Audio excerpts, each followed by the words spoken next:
Yes. Tuyingide nga bulijjo Daffy as photography, Daffy as podcast, Daffy events for real estate on the lens, and I will do it every day. Was on the camera as usual. Nga bulijjo nsiba mbagamba nti emboozi ebeera wano ebeera ya mikolo myerere. So olwaleero ndiwo ne muganda wange. Omukulu ogamba otya? Oli bulungi? Bitambula bitya? Bitambula clear kozi gweno. Tugezaako mpola. Amen. Amanya ne ddoboozi. Amanya nze Waswa Brewing Sebalo. Ng'osobola okumpita Waswa de Katumwa. Waswa de Katumwa. Waswa de Katumwa. Bitambula bitye abantu bakuba empere? Empere gyeri. Tugifunita. Kirizo bagana. Ate okubeera ku Waswa de Katumwa. Omukolo gubeera clear. Gubeera clear. Yeah. Gwe bali kuweereza. Amina nawe bali kusiima. Gwe bali kuweereza abantu. Gwe bali kunnoonya. Amina Daffy. Ndi musanyufu okulaba. Mulimu emanya ebintu ebituukawo ku mikolo. Nengezaako okugamba abantu ebintu ebitera tuukawo ku mikolo abantu ne bagamba Daffy akola ki? Alimba, alina ekiboozi. Nenge ebintu bino munnange bituukirawo ddala. Yeah. Kati bintu ki byolabye kuba kati gwe oli muweereza mu mikolo? Mbadde nsaba osokoto biki byolabye mu mikolo gino gy'wakakola ne giri recent byogamba nti bannange emikolo gino nge gye gitabuseemu awo. Daffy. Emikolo gitabuse. Ate Daffy kansooka nkugambye nti abalogo gye bali. Abalogo gye bali n'abataagaliza gye bali. Togamba nti no sijja kugamba nti no waliwo abagamba nti no senga anduga senga yayingira nodda si senga yekka. Ajasangayo sister w'omugole yennyini. Brother wo. Ne taata wo. Kubanga nze waliwo emikolo egimu gye mbaddemu nga gyegiri. Mulimu obulogo. Bungi. Bungi nnyo. Kati Daffy waliwo nze omukolo gwe nakolako. Wayiseewo ng'omwaka gumu. Tutuuka ku mukolo manyi nze nina omuze omukolo naye gubeera wala watya. Ntuuka mangu like ssaawa ng'emu ku bbiri mbeera ntuse ku seeti. Ez'okumakya mbeera ntuse ku seeti y'okumukolo. Kati ntuuka ku mukolo bisaayisamuko ku bagenda obbuuzaawo babuuza kiki kye mwagala wemaliriza ngende njogere n'omugole. Kati mu kutuuka n'omugole ne basooka ne bamuŋŋaanamu kino omugole ali mu kukaaba. Bakugana ogenda olaba omugole? Baŋŋaana ogenda mu kisenge okulaba omugole. Kino omugole ali mu kukola ki? Ali mu kukaaba. Leka mukole ki? Mulabe. Kati we nabalabanga baŋŋaanye nenga nempita MC. Nkama MC omugole ali mu kukaaba naye baŋŋaanye nnyingireyo. MC ye n'agendayo. Ne bamukkiriza ye n'ayingirayo n'ayogera naye. Kakati nze nasigala eno ojjukira ababuuza ku lubaali bangi. Group zaali nyingi mbayisaayisaamu. Bwe maliriza nonno njagala ogenda okulaba omugole. Mubuuza luyimba ki lw'oyagala bakuteereko mu photo booth yo. Ono nga babeera bakukuba ebifaananyi. Akashutuko Neera ne basooka ne bamunyima. Ngenda okulaba ate babikyusiza bagenda mu kusaba. Kati ne mpulirako ko oluvuuvuumo. Omugole omusajja yeekyanza okujja. Ekiki? Ngamba ate nakiwulira late nakiwulira ssaawa ziri 4 eyatuuse ku 2 nkiwulidde ku ssaawa 4 kati nesooka nenoonyawo MC n'akingamba nagamba sooka oyindeko nsooka enzirukeyo kati nemugamba naye nga bwe bibeera biganye tukwate ekifaananyi ky'omugole omusajja kye tuba twanjulayo. Ng'omugole agambye sigenda kujja. Omugole omusajja yagaana era teyajja. Tugende maaso. Kati emusaddukayo ew'omugole omusajja.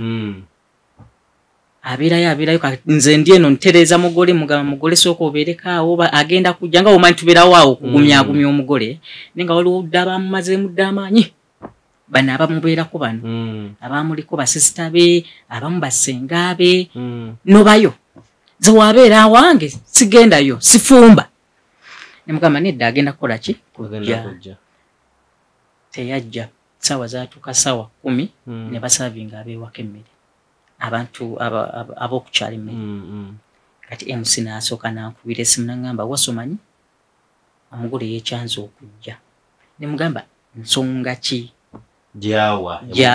Kujja ate nga bamaze okutegeka. Agamba Waswa tujja kwogera. Naye taata w'ewaka waali. Nemugamba taata w'ewaka kamunoonye ne munoonya ne mumuwa ku ssimu. Ne boogera be baayogera sibimanyi nako.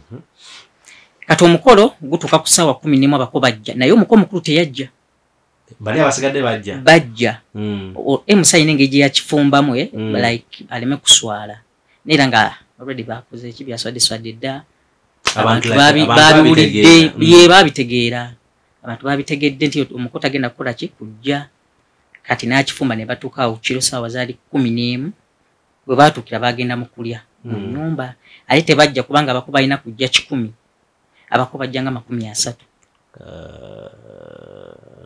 ne batuukira mu nnyumba ne balya ne bamalayo ssaawa emu ne bavaayo ssaawa emu n'eddakiika nga 2 ez'ekiro naye ebintu babireese ebintu byajja omanyi kipa buno obwa bulo ebintu kwe balejjira ebyo ebintu biba bitono ebintu kwe byajjira kati omukolo guggwa amanyi mbuuliriza nnyo kyekyamuganya okujja nengende wa taata w'omugole taata eyakuza oyo omugole taata we yali yafa ng'akyali muto naye ono taata nga yamukola ki eyamukuza nemubuuza taata naye buzibu ki obubaddewo nga mutabani ono omwana namugamba omukolo gubeere mu nju olw'enfuna y'eki y'ensimbi naye yayagadde kweragira ku banne bw'omukolo gubeere ki wabweru kati bibyo ebituuse we bate we yaŋŋamba naye nze saasooka kumatira nennonya metro nemubuuza metro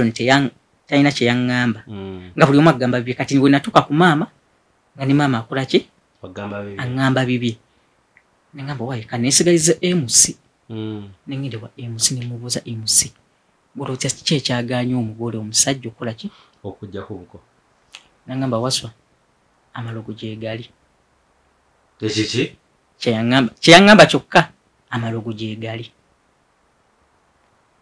teyammalirayo nensooka nenonyakawo ku sisita w'omugole omwami nemubuuza nagamba abadde bize biki so nga buli omu akola ki akugamba bibi so Daffy amalogo gyegali kyenja okugamba emikolo mingi Daffy gye tuyimiriramu n'ogamba ho katusabe busabi ate nze nina omukolo omulala gwe nakuba byonna ebirala byagenda bulungi decoration yali clear byonna emmere byonna byali clear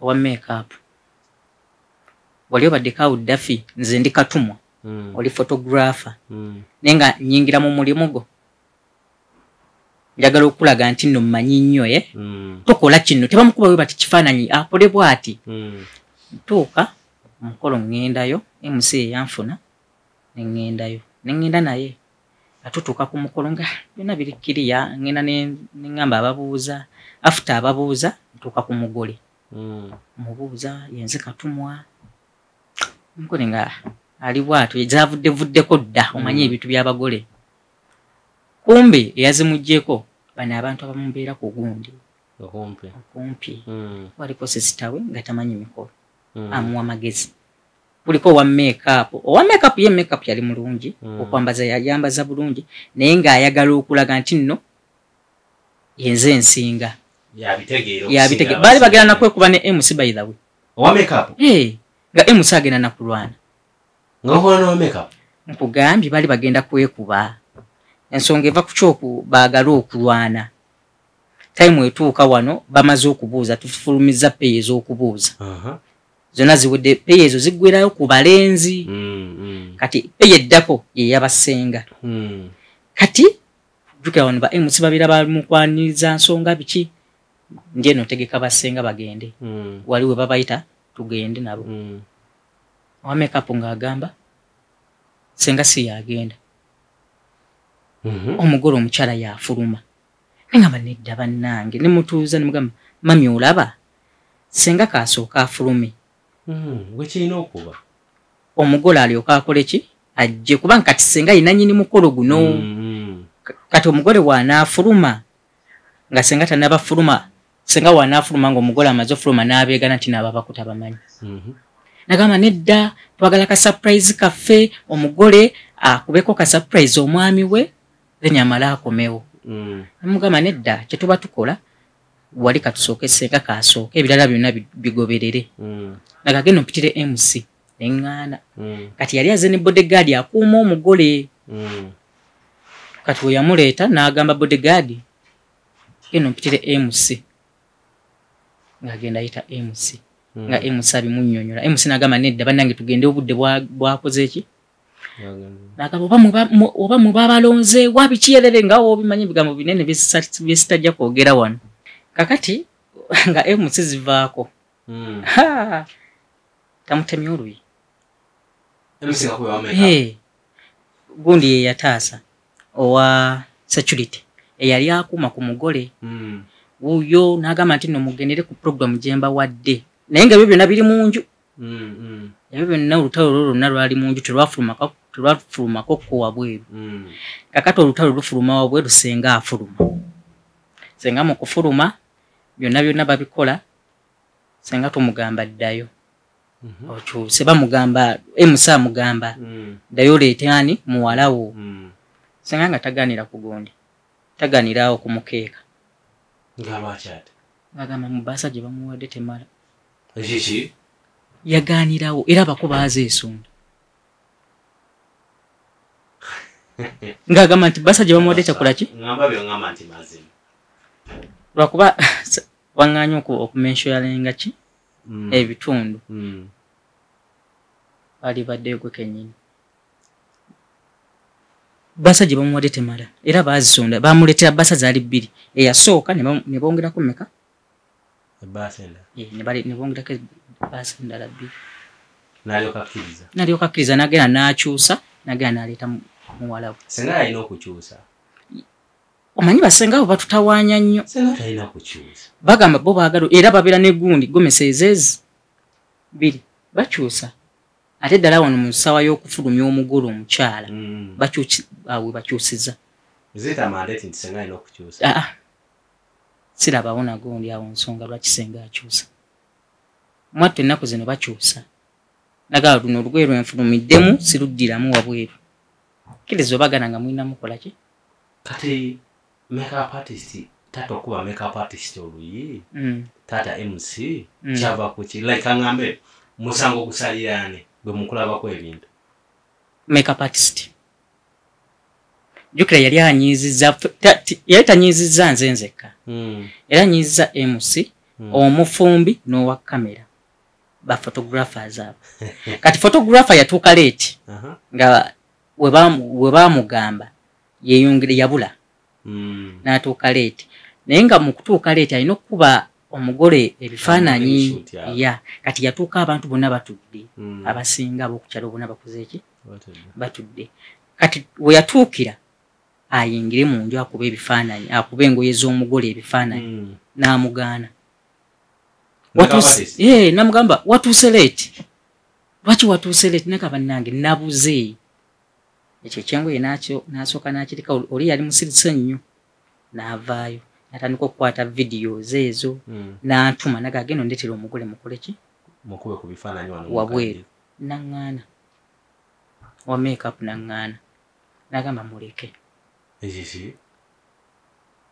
so entalo nnyingi nnyo ezibeera mu mikolo nyingi ddafi nyingi kati ba makeup artist bano balina buzibu ki si makeup artist yekka wabula ffe ba service providers ffenna ddafi olinnya ku mukolo oli service provider oli wa bifaananyi ndi katumwa siraba kiki lwaki nyingira mu mulimu gwo ffenna tuli mu kwa service buli omwalina kyeyaidde okukola siraba lwaki oyingira mu mulimu gwange sikirabawo naye abantu ate ennaku zino bannange service providers naga toyita wali oyo wa dikono toyita ku diko wange nga bannange nayita mu bbanga kati mpitewa ogenda otuuka dijja kugamba beereeyo kyokoze mugamba nnyimba za mugole so n'obuzibu bumwe buli nnyo mu basabi muffe ate bwakatandika kyabika buli omu abeera ayagala alage munne nti no yense nsinga okukola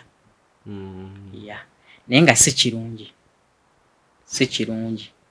oli ayingiye ddala mu mulimu gwo ddafi nagamba si we batyo bakuba ekifaananyi kyusa we bati kamera kati nogamba kakati gwe lwaki omulimu tebaguwadde ate nga tulina kyomukoze eyo pozi mbi mukube bweti kati yali oli so tulaba ebintu bingi mikolo omulala emikolo gwatambula bulungi kusawa y'okufuluma omugole ng'ebigere bimuluma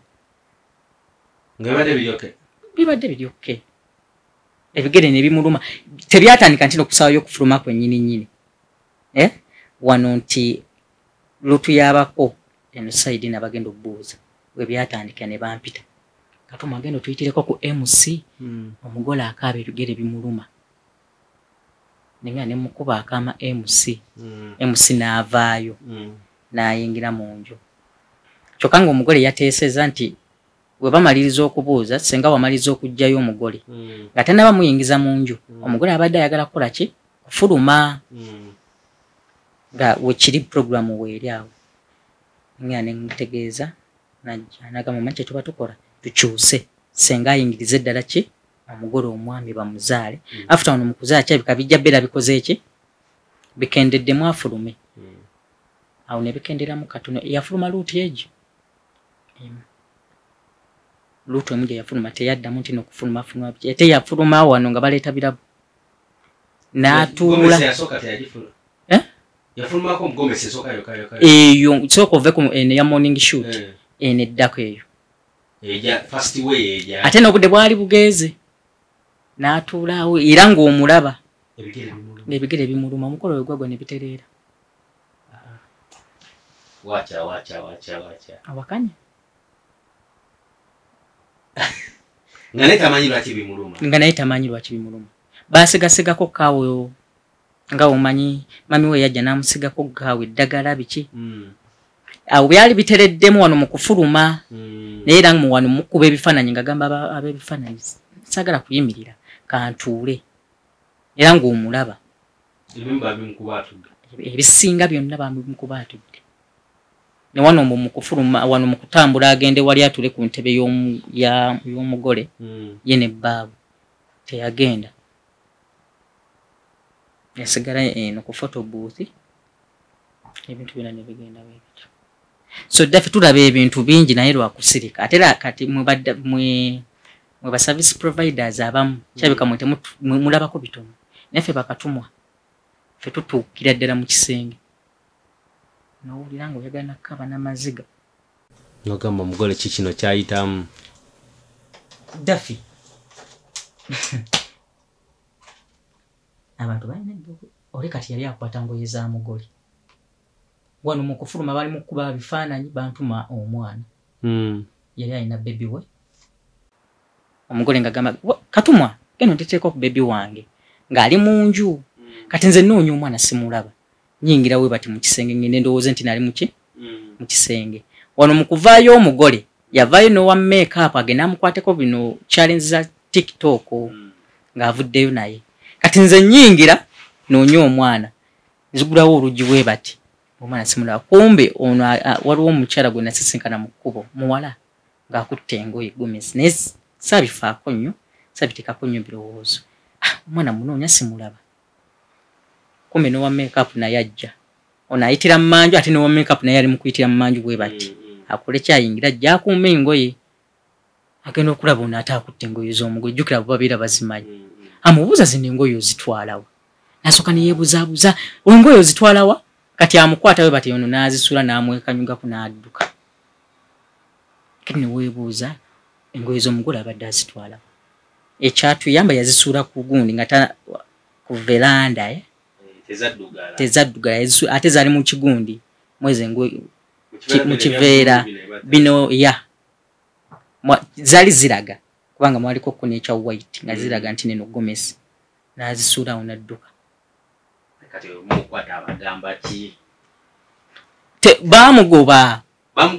bamugoba naye nga yego omukwata ate ffe twali batono ebiseera essaawa ezo nga n'abantu tebanaba nakutuula mu kidaala yali muwala mutototo waliwo yali amutumye era awo ne baŋŋamba ngende mpite security ejja ebeere wano ku luggi lw'omugole so ebintu bibeerayo bingi daffe ndaba nnyo aba security bawa nnyo obudde parking amamotoka yes ekisenge ky'omugole tebakiwabudde batono nnyo abakiwa obudde sofa nga bw'okyogedde tebakiwabudde nga bw'okyogedde kyetagisamu security kyetagisiza ddala ebintu ebyetagisa security omugole yenga ye kennyini yetagisa security n'ekisenge kye kyetagisa security kubanga oli ayingira n'ateekako ekintu nga kutokima oba n'atuulawo ekintu ate mu gino emikolo Daffy ddala sayidi y'omukyala Gomesi ne weebuleegi guba gufudde wadde ayina endala naye ne wukubulako Gomesi egi oba engatto pe yeegi guba gufudde ate obamanya bo bakaaba mangu kiki ekibuze Gomesi nga yagayiye dda nga make-up yafudde omukolo guba gufudde kati laba nno waliwo omukolo omulala mwezi guno oguwedde nakuba omukolo kwali kwanjula ne side bano baba bayita baani bano baba northern be basalira ente nti no twagala ente 20 eyo bagita batya Uganda tribe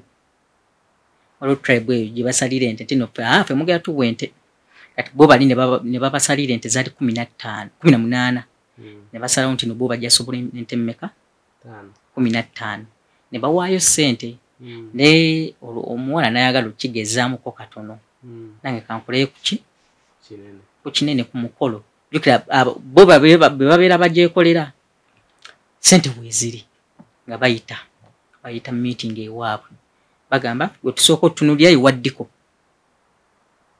yagamba Waddiko tugenda mufuna ku Sande ejja Sande olowooza terwa yeyo Waddiko atuuza kati ate Waddiko gwe yafuna yali kazini sister we kati nga obimanyi ebyo kazini sister nga amwesiga namugamba Diko gwe njagala wa $3,000,000 nasoka byonna n'abimugamba Diko kiki gwayagala naga naye ku $3,000,000 ninawo deposit wa $2,000,000 meka 2 era n'azimuwa omugole Waddiko namugamba wano wonna tugenda kukubawo ki boards $1,000,000 meka 3 waka wali wafunda tewali wagazi nnyo ya wali wafunda nga olufuluma otambulako katono photo booth ya namugamba ku $3,000,000 okay n'azimuwa yasokamu wa $2,000,000 kati olunaku lutuuka ng'ajja akima balance olunaku terutuukirira ddala lwennyini olw'omukolo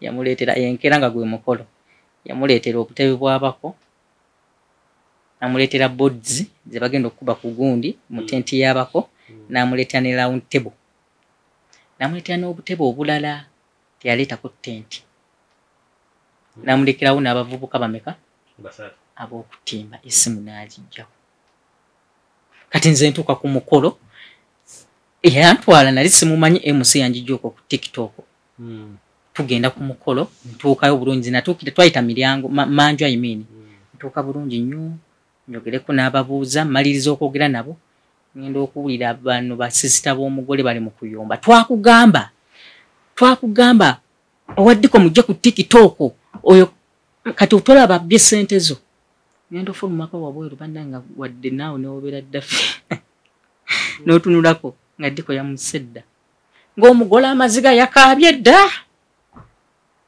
era bano basisita be ssente bazeesondera awo ekinene nnyo baasonda $5,000 tenti ne bagenda ne bazijja ku church ne bafuna ku church y'abalokole ne babawaako ku tenti ne bazireeta ne bazitimbatimbawo $5,000 ne bagawa ne bafuna decorator bagenda kaawo ne bafunawo decorator ne bagamuwaatereza photo booth era najja n'ateeza photo booth ebirabo bino ne bigenda bulungi naye nga ku makya amaziga agabaddewo ate nga n'abako baali baakeera kubanga abako baabagamba balina otuuka ssaawa 5 bo baatuuka ezi 4 nga batuuse ne bagamba musooke mufuneko we muyimirirako ku katono ne bayimirira batuuka ssaawa 8 okujja ewaka naye kati embeera y'aba service providers tugenda gikwasaganya tutya okusanga oli omuntu n'amuyisaamu amaaso ate nga si kyekyamuleesa ekyo kiba kibi nnyo naye ze ntegeeza abagole oba n'omuntu yenna ategeka omukolo obeera olina omuntu gw'omanyi kangeze Daffy abantu bangi nnyo abategeka emikolo nga tebamanyi mikolo tagubeeranga namu naye asobola okugamba nti nina Daffy wa photographer naye Daffy asobola okunfunira owa decorator naga lwaki sensibye ku Daffy ekyo si kibi nno kubanga tomanyi mukolo ate oyagala ogukwasaganya kati wengamba nti nno Daffy njagala decorator njagala okuba ebifaananyi njagala omufumbi kubanga kati gwe Daffy otambudde emikolo obeera oba alina bakyaliibo okay jangu twogereko kukonoono naye abasinga obuzibu bwonna obusinga buva ku bagole ayagala akyemalire akikwasa ate tokisobola n'oba otya tosobola kikaluba Daffy emikolo gino tulowooza tewali kakolo katono naye gikaluba guba munene ekintu kyoba weetisse kiba kinene so olina kufuna nti nno kanfune ku muntu amanyi omanyi n'abamu abamanyi emikolo ate batta emikolo gy'abannaabwe so olina kwesiga muntu n'ogamba nti nno omuntu ono mulaba nnyo kangende wa Daffy kangende ewa gundi ankwasaganya kyekyo katsinga gwe mugole mukolo wase kiki osooka okukola ku mukolo gwo kyensooka okukola nga sinnaba kutegeka mukolo nga yenze mugole nsooka nenkiwa obudde nsooka kiwa budde wembeera nti no njagala kukyala lwaki sikwetegekedde nga mwaka Daffy omuntu akeera ku makya n'ategeka okukyala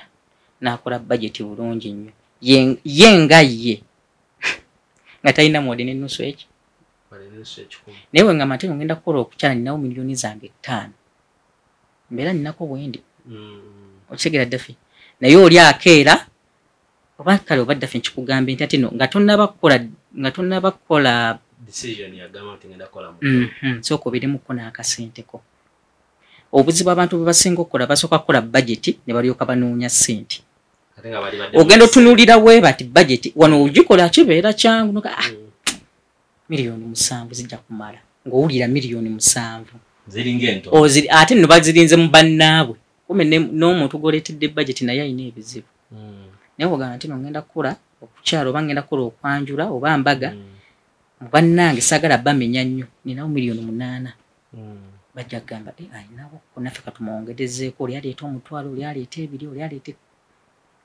so kyekyo nga tunnaba kukola mukolo sooka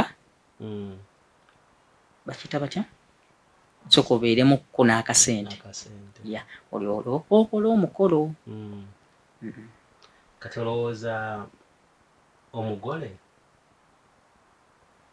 ddi lwabuukinga katumwa si katumwa yekka ddi lwabuukinga ba service providers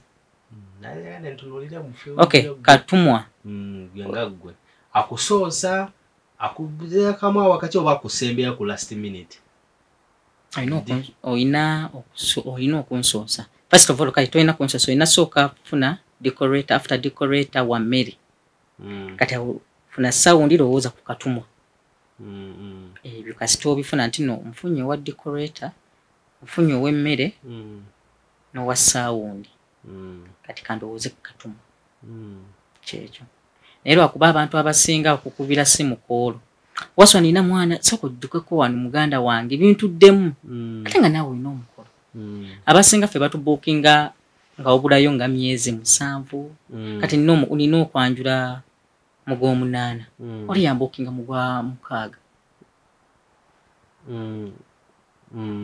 okitegeera kati ate okitegeera obudde obeera ompadde bungi n'oli ne wajja nagamba nti nowaswa njagala okukola omukolo gwange mu gw'omunaana neŋŋamba nedda kweyo date oli yakola ki yabuukinga wadde nga ninamu ekizibu ati siti nzeewula nga sirinawo ssaawa ezo neewola so kyekyo aga tumaliriza mukulu waswa badde nsaba otuweeyo ffe ba service provider amagezi abagole bo abadde dda gw'osuubira ki kye tulina okutereezaamu ffe ba service providers abakola ku mikolo ba service providers ffenna mukama atuyambye nti ffenna kati tukyusiza wakaali clear tukyakyusa tolumba mulimu gwa munno omugole wajja owulirize waliwo omugole ajja n'akaaba nagamba nonno wasondaba nina sente bweziti ze mbadde nsuubira namugamba kakati kwa ezo sente ngenda kuwa kino na kino kati waliwo service provider kwogamba nti no ondaba nno nina sente bweziti gende w'omulala naye wagamba nti nina sente bweziti omugamba kwa ezo sente zennyini z'oyina ngenda kuwa kino ne kino ne kino ne kino kino sigenda kikuwa sino sigenda kikuwa kyekyo kati nekirala twejjemu obukambwe omuntu akutuukako azza yeesize gwe ate n'otandika ezo sente sizikolera sooka otunulye sente z'ayina jjamu omugambe ku ezo sente z'oyina ngenda kukolera kino ne kino ne kino kino tukireke kino tukireke naye lwakubeera waliyo abagole bannange ng'amenya omugambe katukole kino ne kino ne kino ate mbadde njagala kiri nedda tukole kino tutambulire ku kino service providers abo kati tule ku mutindo kati akwetaaza akusangawo mukama wange aneetaaze osobola okunsisinkana by the way dafe ndi trainer w'amazina trainer w'amasomero MDD yenna so aneetaaze osobola okunjja ku TikTok yange trainer waswa oba osobola okunkubira ku namba y'essimu eri 07 54 24 15 37. Wow, that's nice. Yeah. Sanso kusinkana mukulu waswa. Nawakusanga. Webale n'ebigambo by'otuwadde. Saamu kama akudizeewo webale tuwakadde. Omwami ono abadde busy nnyo, abadde ali mu training z'atendeka amasomero, ate ku weekend akwasaganya ebyamazina. Ne twaze ne tunyumyanyumyamu, ne tulaba nga tambuza ensonga z'emikolo mu maaso. So yenna amwetaaze, enamba egenda kubeerako ku screen ng'oli mugole ng'olinayo omukolo omukubirako ne mwogera ne muteeseganya ne mulaba engeri y'okikwasaganyamu. Yes. Ngabu Jedaf as photography, Daf as podcast forever see respond the lens you now do it every day. Moz on the camera as usual. Yeah. We meet next time. Yeah, man.